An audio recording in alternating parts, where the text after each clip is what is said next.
আজকে আলোচনা করব ক্লাস 6-এর রয়্যান মার্টিন কোশ্চেন ব্যাংকের ইংলিশ সাবজেক্টের দ্বিতীয় স্কুলটা নিয়ে। দেখো, প্রথমে এটি সিন তুলে দিয়েছে। প্রথম কোশ্চেনটা দিয়েছে, when did the rule of the pharaoh begin. এটার অ্যান্সার তোমরা করবে এখান থেকে এখান এই পর্যন্ত। দ্বিতীয়টি দিয়েছে, দেখো, what did the pharaoh order. এটার অ্যান্সার হবে এখান থেকে লিখবে, they also order the building of great temples and elaborate tombs for themselves। এইটুকু। তৃতীয়টি দেখো, what did the Egyptians believe.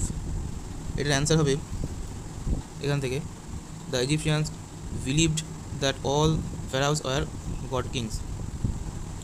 তারপর দেখো, হোয়াট ইজ হাইরোগ্লিফ।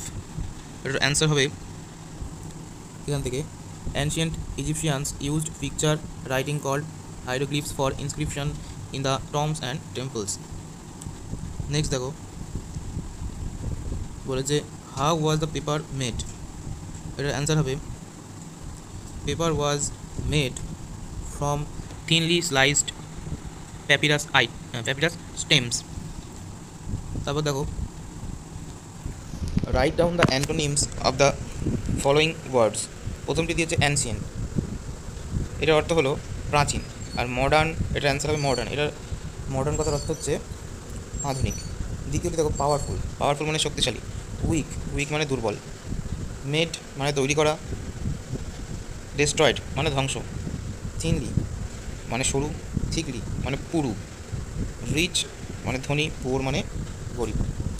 তারপর দেখো, আনসিন তুলে দিয়েছে। এখানে প্রথমে যে কোশ্চেনটি দিয়েছে সেটি হলো, what is the role of a pilot. তাহলে এটার অ্যান্সার হবে, they control the plane from a cockpit. Sorry, এখান থেকে না, তোমরা এখান থেকে লিখবে এখান থেকে, a pilot flies an airplane, they control the plane from a cockpit. এটা অ্যান্সার লিখবে প্রথমটির। দ্বিতীয়টি দেখো, what makes sure that we are all safe.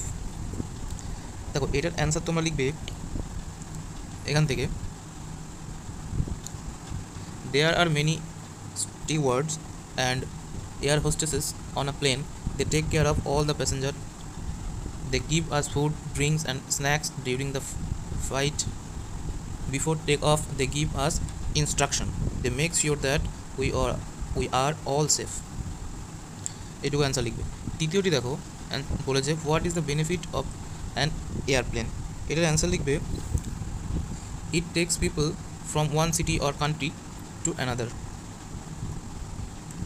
It is faster than any other form of transport। এইটুকু অ্যান্সার লিখবে।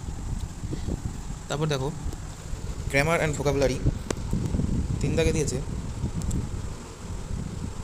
fill in the following chart with appropriate forms of verb। দেখো, ভার্বের কিন্তু 5টি ফর্ম হয়, তার মধ্যে এখানে দুটি দিয়েছে, পাস্ট এবং প্রেজেন্ট এবং পাস্ট।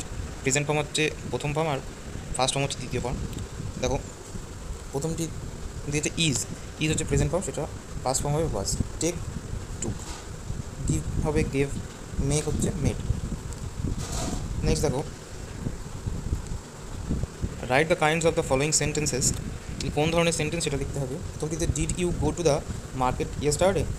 এটা দেখো জিহা চিহ্ন আছে, তাই কিন্তু এটা ইন্টারোগেটিভ হয়ে যাবে। তারপর দেখো, hurray, we have on the trophy. এটা এক্সক্লামেটরি সেন্টেন্স হবে। তারপর দেখো, it has been raining since morning. এটা অ্যাসার্টিভ সেন্টেন্সও লিখতে পারো বা স্টেটমেন্টও লিখতে পারো।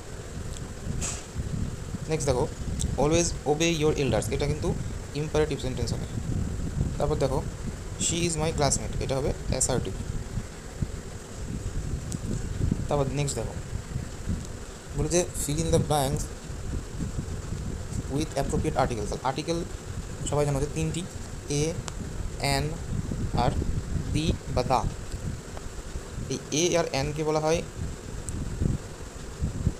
ইনডেফিনাইট আর্টিকেল, আর দিকে বলা হয় definite article.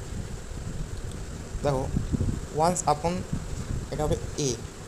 Time, there was a poor boy named Aladdin, who lived with his mother.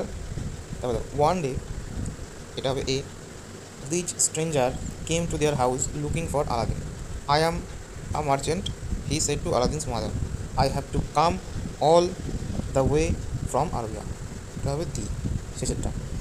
Next দেখো,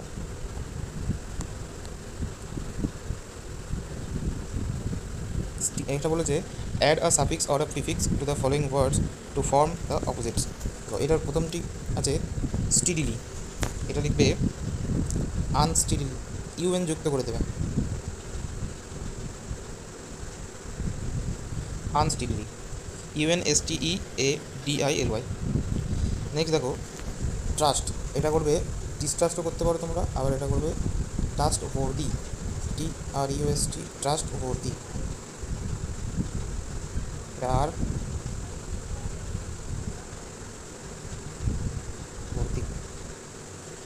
ট্রাস্টওয়ার্দি। নেক্সট দেখো পসিবল, এটা সব থেকে সহজ, ইম্পসিবল, ইম যুক্ত করে দেবে, ইম্পসিবল। দেখো যেটা আগে যুক্ত হয় সেটাকে বলা হয় প্রিফিক্স, যেহেতু এটা আগে ছিল, এটা এইটুকু ছিল, তারপরে এটা যুক্ত হলো, এই আগে যুক্ত হয়েছে তাই এটা প্রিফিক্স বলা হবে এটাকে। আর যদি এটা শব্দের পরে যুক্ত হতো তাহলে কিন্তু এটাকে বলা হতো সাফিক্স। তারপর দেখো সার্টেন, এটা কী করবে সার্টেনলি, LY যুক্ত করে দেবে, তাহলে এটা সাফিক্স হিসেবে যুক্ত হলো, সার্টেনলি, সার্টেনলিকে LY যুক্ত করে দেবে। নেক্সট দেখো হেল্প, এটাও সাফিক্স হিসেবে যুক্ত হবে, হেল্পের সঙ্গে হেল্পলেস যুক্ত করে দেবে তোমরা, LE যুক্ত করে দেবে, হেল্পলেস। তারপর দেখো fill in the blanks with appropriate prepositions। দেখো প্রথমটি দিয়েছে রাকেশ, প্রথমে দেখো প্রথমটি না, রাকেশ শর্মা মেড হিস্ট্রি, এটা হবে ইন। তারপর দেখো becoming the first Indian to travel in space, the government of India honored him with the Ashok Chakra।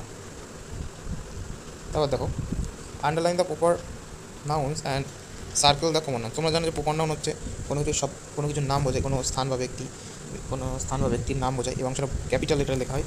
দেখো তাহলে এখানে আন্ডারলাইন দিতে বলেছে প্রপার নাউনগুলোকে এবং সার্কেল করতে বলেছে কমন নাউনগুলোকে, তাহলে সৌরভ গাঙ্গুলি এখানে হয়ে যাবে প্রপার নাউন PN, আর ক্রিকেটার এটা হয়ে যাবে কমন নাউন। তারপর বৃষ্টি এটা হবে প্রপার নাউন, আর পেন হয়ে যাবে কমন নাউন। তারপর দেখো write a short paragraph minimum 6 sentences, 6টি বাক্যে লিখতে হবে, 6টির কম হলে হবে না। দ্য রেইনি সিজন সম্পর্কে লিখতে হবে, তবে এটা তোমরা লিখবে এইভাবে।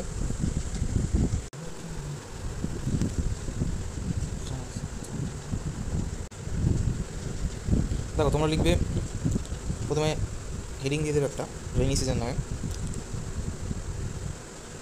তারপরে the rainy season comes after the summer, it is also called the monsoon season.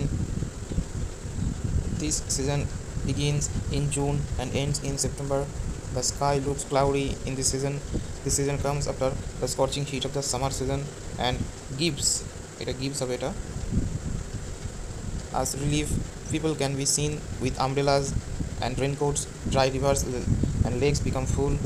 Farmers plow their fields in this season. Children become very happy and they make paper boats and dance in the rain.